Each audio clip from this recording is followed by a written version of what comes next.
Acho que era 2008, quando a gente formou um coletivo. Acho que já era de uma vontade de todo mundo fazer cinema e não ter condições e não ter também interesse de fazer uma academia. Então era uma proposta de aprender cinema fazendo coletivamente, assim. E para isso a gente precisava de uma formação. Então o cineclubismo foi muito uma forma da gente ter conhecimento, né? Foi nossa forma de formação mesmo. E curiosamente junto com o teatro também. O teatro também nos ajudou muito assim essa formação de cinema, de entender, né, questões dramáticas.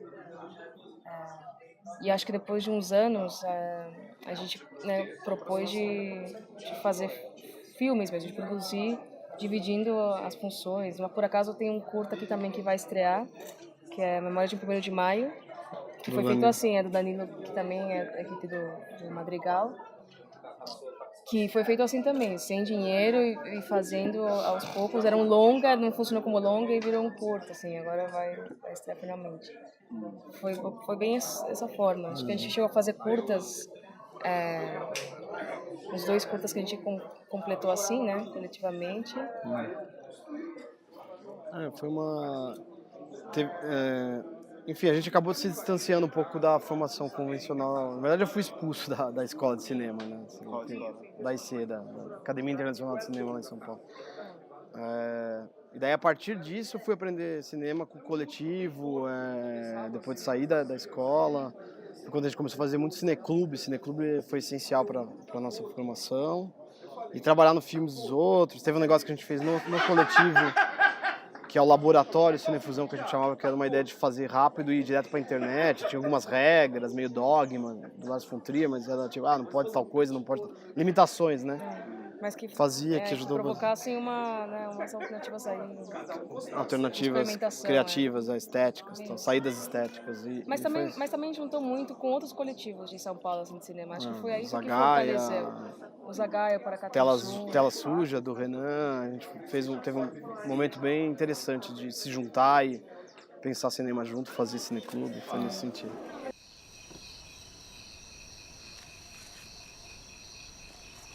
Nunca fui muito prudente, nem exageradamente prudente. A prudência é limitadora, é castradora, ela frustra, recalca, tolhe, oprime. Foi em 2013 e era em cima desse laboratório que a gente fazia do Cinefusão, do coletivo, até é curioso isso. E era um tema de explorar a questão dramática e real, né, real ficcional. Então eu estava procurando um tema, eu tinha, acho que a limitação era não usar trilha sonora, alguma coisa assim. E me deparei com uma matéria no jornal da Folha sobre o escritor coveiro que escreve contos, assim, mas de uma forma muito mística, quase que exótica assim, mas eu achei curioso. Pensei que talvez pudesse brincar com uma coisa assim. E aí troquei uns e-mails para ver o livro, e foi quando eu li e perguntei se eu podia conhecê-lo. E o e-mail era dele mesmo, assim. E aí fui encontrar, porque eu ia propor de talvez só filmar ele e pensar em um ator para encená-lo. Alguma coisa assim eu tinha pensado de retratar um dos contos, mas eu já percebi outra potência, assim, né? Foi sentar 1 hora no cemitério com ele, viraram 3. Esqueceu tudo, esqueceu o almoço, esqueceu o trabalho, esqueceu um monte de coisa assim. E a gente ficou impressionado, assim, porque começou a contar a história dele e a gente começou a conversar e fomos contando um pouco as coisas, assim. E aí eu já tive a intenção de chamar o Renan para fazer uma leitura. E aí o Bruno estava comigo nessa época, então os dois começamos a fazer junto esse laboratório que a gente fazia coletivamente, né? Então ele ia me ajudar a fazer. E foi assim, foi um vídeo de laboratório que já começou com o Renan e com o Chico. E aí dali... Mas já muito cedo nesse encontro de vocês com ele, surgiu essa ideia de retratá-lo artisticamente. Na verdade era uma ideia de fazer... era ele contando uma experiência que tinha sido usada por um dos contos dele, que é As Noites do Escorpião, o título do livro. Então ele contava de onde que vinha esse alter ego, de onde que vinha a experiência, ele contou, porque ele já tinha tido a internação. E o Renan fez uma leitura do conto, tentando personificar um pouco isso, assim. Mas a gente achou que teve uma força ali. E aí a gente começou a encontrar ele mais, começamos a conversar mais, chamar ele, e aí de repente a gente começou a se encontrar cotidianamente durante a semana, ia almoçar na casa dele, e começamos a filmar, né? não sei, foi acho que começamos a registrar esses momentos, assim. A gente na casa dele, nessa casa que aparece no filme, fazendo um macarrão e conversando na mesa. Certo. E acho que foi um ano, assim, quase de encontro e pesquisa desse personagem. No ano seguinte a gente decidiu fazer um roteiro e falamos pra ele que a gente tinha a intenção de fazer um filme. A prudência destra interessa, inclusive, né, obviamente, ao poder. Eu acho que o céu é dos bêbados, dos loucos, dos poeticamente insensatos. Na verdade, a gente já filmou pensando no longa, né? A gente filmou muito com ele, tinha 160 horas de material, 170 horas. E daí a gente tinha a obrigação burocrática, claro, de entregar um curta, né, que era o Ferroada. Mas aí, ao mesmo tempo, a gente começou a pensar em como diferenciar radicalmente do que a gente tinha, e não cabia a vida do Tico, assim, um documentário sobre o Tico num curta. Era muita coisa, muita informação, tinha, sabe, um cara muito complexo para caber no curta-metragem, então a gente pensou que, de alguma forma, o curta tinha que ser um exercício de experimentação de linguagem, talvez um conto, né? Se a gente fosse passar pela literatura, o curta seria um conto e o longa um romance. E daí o longa a gente vai tentar aprofundar um pouco mais sobre a obra dele, sobre a vida, sobre pensamento político, que era o que mais interessava a gente, era a obra e o pensamento político, que era absurdamente interessante, assim, o pensamento político dele. E a questão da morte dele veio na hora que na verdade ele se matou no dia que eu liguei para ele. No dia seguinte eu liguei para ele falando que estava pronto o primeiro corte do curta. Daí no dia seguinte de manhã ele se matou. Assim. Na verdade me ligou depois, madrugada e tal. Daí no dia seguinte, 9 da manhã, ele se matou e foi assim que a gente... Daí teve um processo... Na verdade a gente abandonou o curta daí porque não tinha... A gente tentou terminar, não conseguiu... Tava pronto, né? Porque tinha o primeiro corte. Mas daí a morte dele influenciou em algumas decisões. Era engraçado que o Ferroada já terminava com a coisa do suicídio e ele termina se suicidando na vida real e começa a misturar arte e vida, que acho que é uma coisa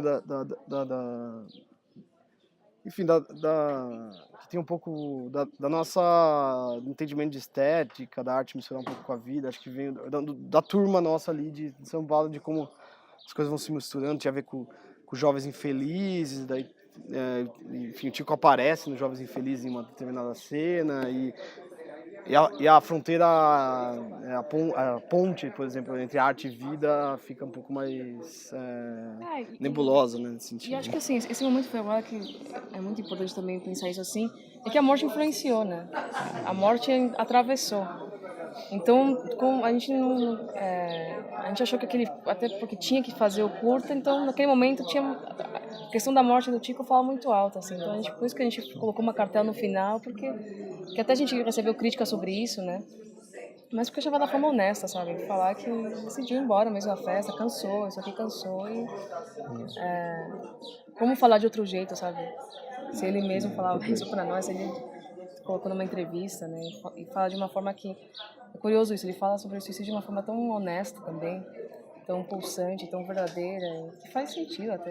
E a gente nunca percebia também, né? Tipo, uma informação totalmente assim, para a gente meio banal, assim, mas ele reiterou diversas vezes que em determinado momento faria. Daí ele termina fazendo, né? Então é uma forma de contradição, é uma bonita contradição dele, um homem que fala tanto da morte, mas tão vivo, né? E parecia meio fanfarrão. A vida dentro de nós, era desse jeito, assim, mas na hora que ele acaba fazendo, a gente entende que a grande obra dele e tudo, sabe? Tipo, tem um pouco isso também, né? Não sei, tem uma herança de escritores, de artistas que ele admirava que também fizeram, né? Vários escritores malditos que se suicidaram, que ele admirava. Então, era óbvio que ele faria e a gente não tinha percebido, entendeu? Daí, na hora que ele faz, bacana.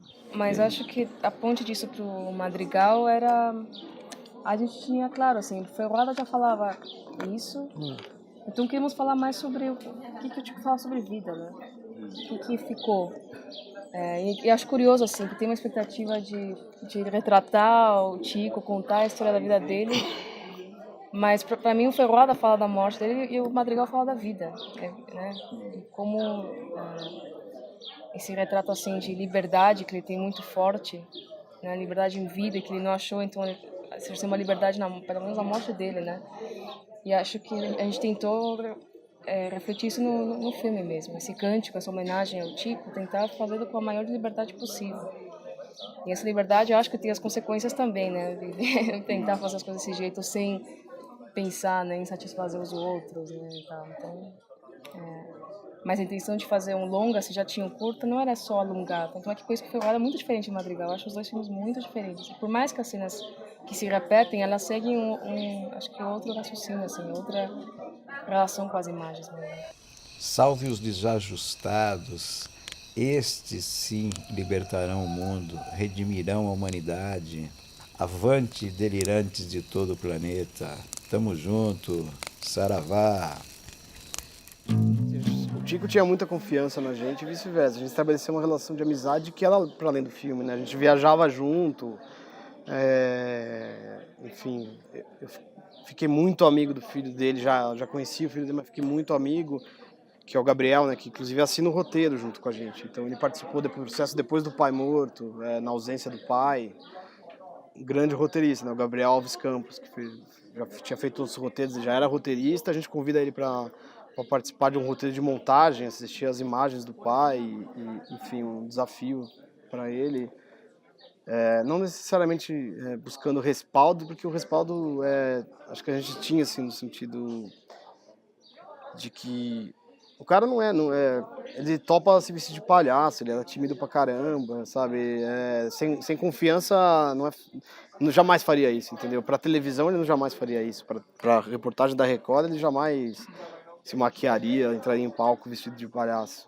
Então, só com a confiança total, assim, absoluta no que a gente estava fazendo e era uma confiança mútua que foi possível o filme, assim, é a confiança que perdura hoje, que, sabe, com essa amizade nossa com o filho dele, que está em Portugal hoje, por isso que não está aqui, mas que, enfim. Acho que esse respaldo assim foi mais de saber que não era a gente impondo as coisas também, né? Acho que até o momento, assim, foi um processo junto com o Chico mesmo, porque, claro, tinha umas coisas que a gente improvisava no momento e o Renan era muito uma ponte para isso, né? Mas a gente chega e fala assim, ó, tipo, a gente vai propor isso aqui, não vou te falar só na hora de filmar, você topa? Ele, não, vamos aí e tal. Tá bom, eu topo. Porque eu acho também que tá muito explícito assim, que ele tava livre ali também, sabe? Ele exerceu a liberdade dele naquele momento. No momento que ele não estivesse afim ou ele quisesse parar, tal, ele falaria pra gente. E era isso, ele ensinava, cortava, a gente ria, né? Tomava um suco e tal, e conversava, e ficava falando da cena, assim. Então, não foi um filme que a gente tinha pensado na cabeça e foi lá e completou, acho que foi fazendo. Acho que a galera, a gente nem falou isso, mas a galera querendo matar a gente, assim, sabe? A Laurinha, a produtora, queria matar a gente porque... E aí, a semana que vem filmar o quê? Assim, a gente, puta, peraí, que... Depois de ter algumas entrevistas, a gente surgia, né, situações do momento, assim, depois do que a gente vivenciava com ele, né? Não tinha roteiro. Tinha situações que a gente falava, bom, vamos filmar na casa dele, a questão do espaço, a questão do trabalho, né? Tinham essas pontas de encontro que a gente queria ter com ele, mas muita coisa surgiu na hora por ele mesmo. E tinha muita coisa que o Chico não respondia pra gente, respondia pro Renan, sabe? Acho que o Ferroá talvez tenha um impacto maior porque o Chico tá mais enérgico, aquela cena que ele reclama, né, porque tá filmando ele, que não foi ele, assim, falando tudo aquilo, né, do jeito dele. E acho que aqui o Renan tentava provocar ele, mas era também encenar esse sentimento que ele tinha nos livros, né? Ele pega uma leitura das Obras do Escorpião falando, sua época vai ser Rivotril, que era uma crítica muito forte do Chico com a indústria farmacêutica, por ele ter sido internado, né, tantas vezes. E o Renan lê aquele conto, né? E lê pro Chico, assim, né? E o Chico registra o Renan, então o Chico está registrando o seu próprio alter ego representado ali. Eu acho que tem, sabe, tem a sua potência, assim, esses encontros. A gente apostou neles.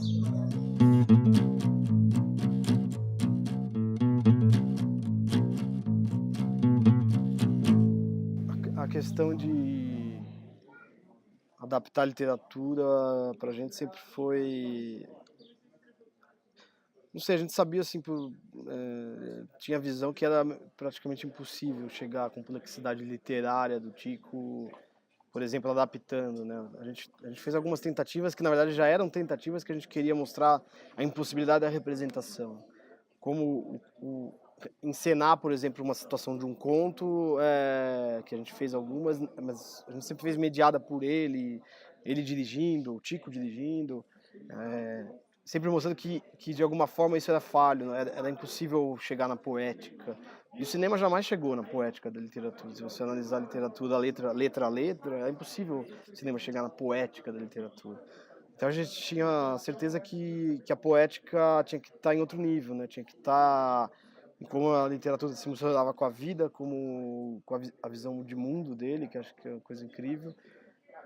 E na leitura bruta é leitura, né? Tem muita leitura no filme, assim. Chega a ter uns, sei lá, mais de 6 trechos, de 6, 7, não sei quantos trechos exatamente, mas chega a ter leituras do texto, leituras sérias e lidas, assim, né? Tipo, o Renan na fogueira lendo, o Renan olhando para a câmera e lendo e falando um outro trecho dele, alguns decorados, outros lendo mesmo, mas todos leituras, assim, porque pouca tentativa que a gente fez de adaptar, no sentido de transpor a ficção para chamar atores e fazer, deu errado, assim, ficou ruim, não entrou no filme, entendeu?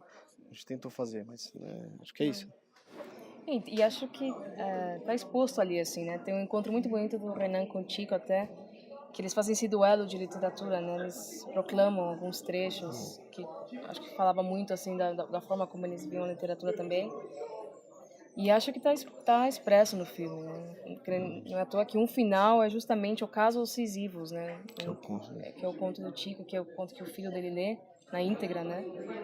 E mostra muito essa visão, né?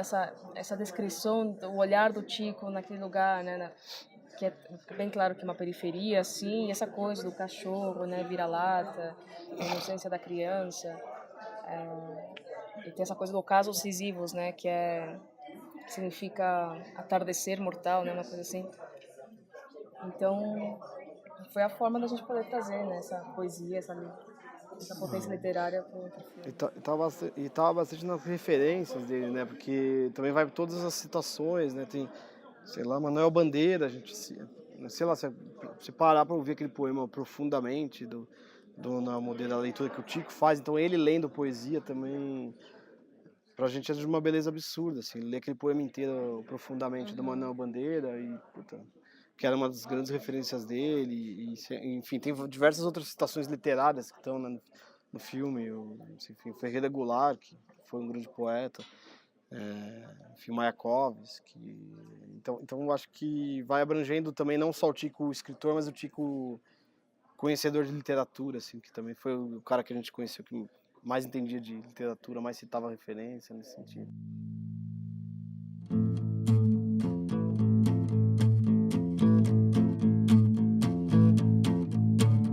Eu acho que mais do que o valor artístico, acho que mais o valor político, social também da literatura do Tico, assim. Porque ele não era só um bom escritor, acho que a potência da literatura dele é justamente essa visão de mundo que ele tinha que estar explícito nos contos, né? Está explícito na literatura dele. Essa literatura maldita, né? Dos injustiçados e humilhados. Acho que isso tinha um valor na literatura dele e tinha um valor também da forma como ele encarava a vida, né? Que ele é isso, os derrotados desse mundo é o que interessa o Tico, né? Quem são os rejeitados aqui, né? Os que não deram certo nesse sisteminha quadradinho, que né, somos inculcados e né, determinados a seguir, assim. Então acho que isso, dessa forma, foi que a gente decidiu colocar no filme, que é aquela cena que o Renan cita, né? A questão de como os medicamentos entorpecem a criatividade. E acho que isso é uma metáfora também de outras coisas, sabe? De qualquer coisa que te faça dopar, assim, que te tire da realidade, que não te faça sofrer, não te faça sentir dor, faz você tolhe tua criatividade. Então todo esse sofrimento, acho que toda essa questão que tá aí, né, nesse mundo fora, é disso que a gente não tem que se esquecer, né? É isso que tem que ser usado, assim. Então foi esse ponto que acho que a gente quis retratar no filme. Porque falar, assim, de por que a literatura do Tico era boa, eu também achava que ia ser difícil. A gente talvez não ia saber como encarar isso no filme. A gente quis só mostrar, assim, como a potência do Tico estava ali, nesses trechos, né? Como estava ecoando ali a forma dele ver a vida.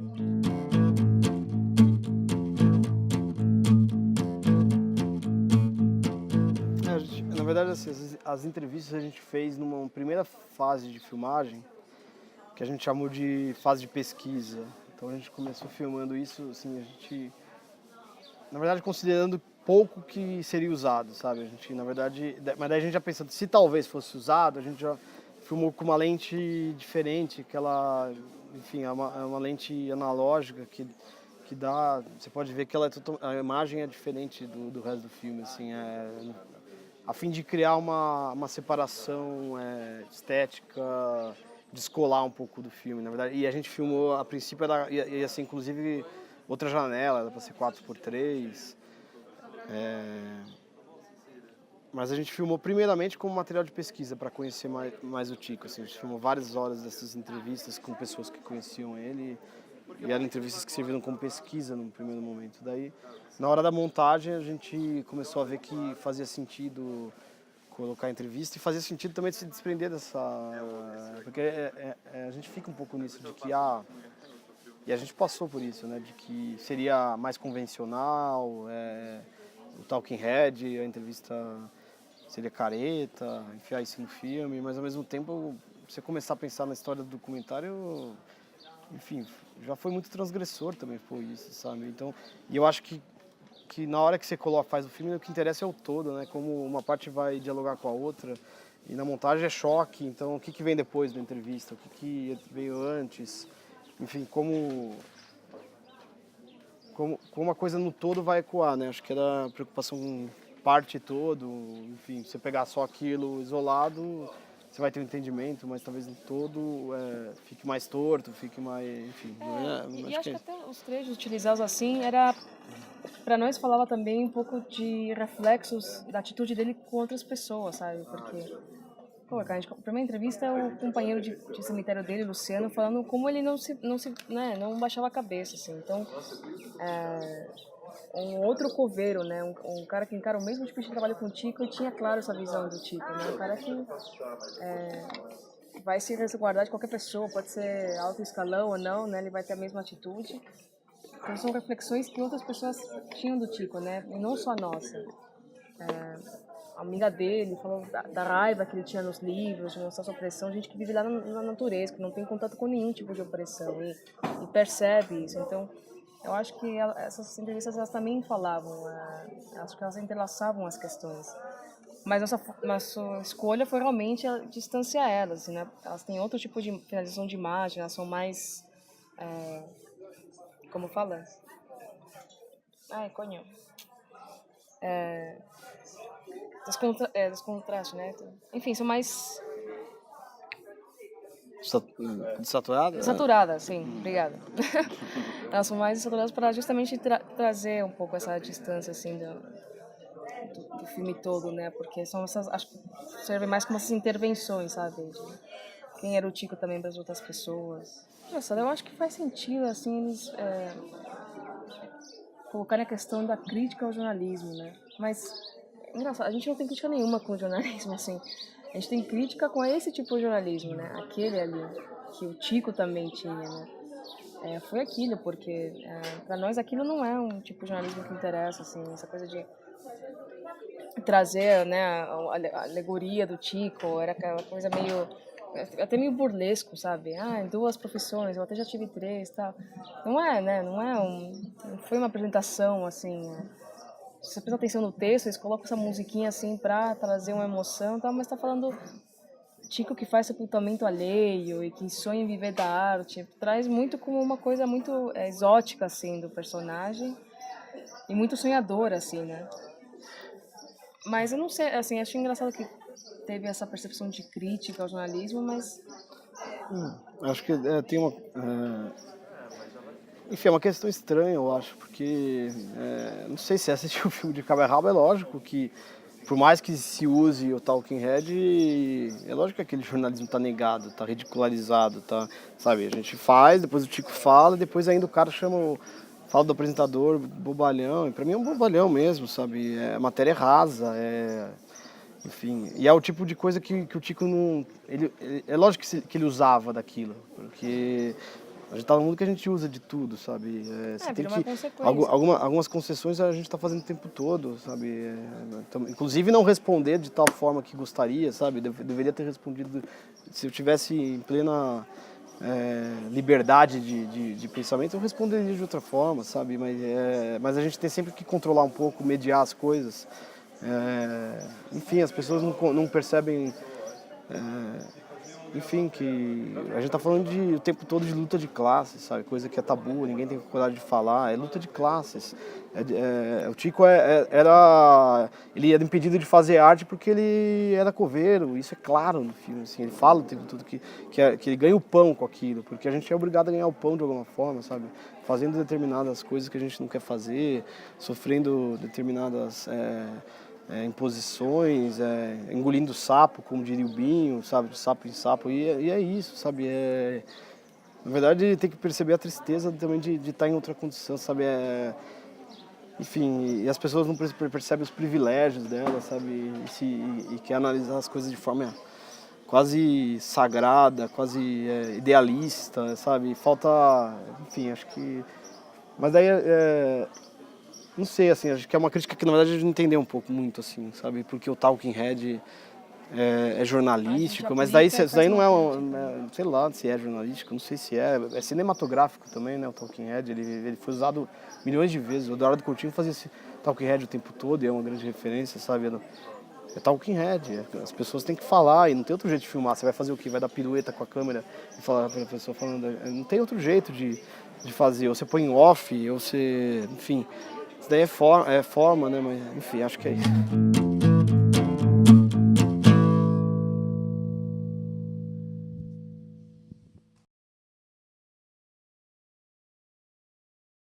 A gente já sabia disso, assim. De alguma forma, é engraçado, assim, que a gente fica... Até o cara falou, né, de paixão por nós mesmos, né? Isso achei sensacional isso, assim, porque é uma questão muito a ser debatida mesmo, né? A meritocracia, o egocentrismo, né, no cinema, que tem muito mesmo, assim. Mas é isso, né? O filme tem que ser nossa última palavra, assim. Então, a gente assinando o filme, aquilo é dito e se não estiver bem dito, a gente que vai ter que depois responder, assim. Então, acho que isso faz parte dessa mise-en-scène. Mas acho que o principal era deixar o filme, sabe? Era esse filme existir. E acho que agora é realmente encarar as consequências, porque não se pode esperar que todo mundo vai aplaudir, vai gostar, vai entender, sabe? Vai sentir a mesma coisa que a gente sentiu. A gente fazer filme para que o espectador sinta a mesma coisa que a gente, acho que é um desafio enorme, assim. Podemos fracassar, violmente, sobre isso. Mas acho que a gente ainda está aprendendo, né, um pouco dessa mise-en-scène, assim, de festival também. Até porque a gente acredita muito que também não a gente acredita muito nisso mesmo, que os filmes não podem só depender desse circuito, né? Tem que expandir. O cinema não existe só nesses lugares. Esse público não é só o público que pode assistir os filmes, né? Que tem que assistir. Eu tenho certeza que se a gente passar esse filme lá no Campo Limpo, aquilo vai falar outra coisa. As pessoas vão entender outra coisa também. Então acho que também a gente tem consciência disso, pelo menos. Eu acho que tem essa... Não sei, tem um entendimento que também é tudo uma grande ilusão, sabe? Porque é cheio de truque, é cheio de... Tem muita gente mal intencionada em festival, sabe?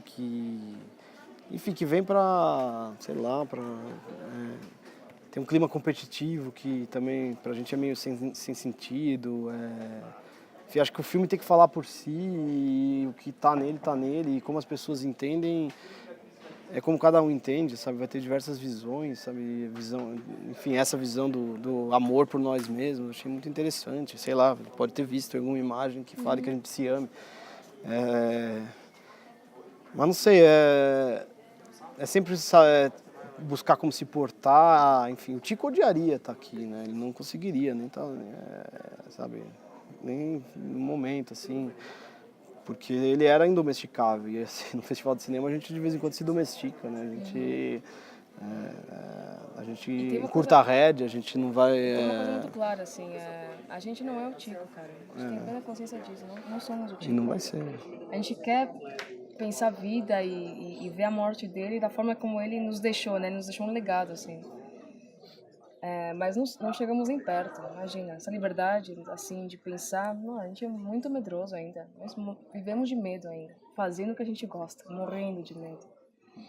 Então, acho que isso também tá muito claro pra gente, assim, tá aqui, sabemos que aquilo que significava tanto pra gente, que ver todo dia a cara do teu amigo que não tá mais, não tá aqui, não vou abraçar, sabe, ninguém vai conseguir, talvez, entender isso, né? A gente tem consciência disso. O filme, talvez, fale pra gente uma coisa porque nós estávamos lá, né?